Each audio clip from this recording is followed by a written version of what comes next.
ngizosengisihluku ngizamile sebenze kanzima empilweni yami thana certified woman ngizama ukumjabulisa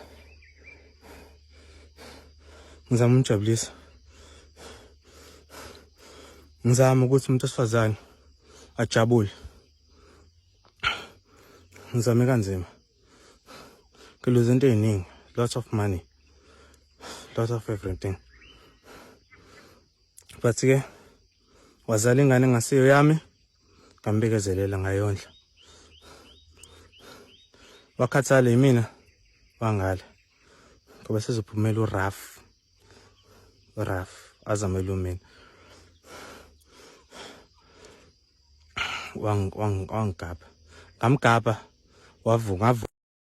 Hello Mzansi, welcome to Mgosi Mzansi. If today is your first time visiting this channel, please do the right thing and click the subscribe button, and also don't forget to smash the like button. Puti lobetwa ngasibusiso Lawrence laphana ku Facebook urivile ukuthi ucetha ukubulala singani sakhe ukusho lokho ebaleni njena ku video lapho kabonakala khona ebusweni aqhole tingadi lokusho khona ukuthi bekushuba impela. Guys, why umbulala umuntu if mhlawumbe ubona ukuthi relationship yakho naye it's not working out?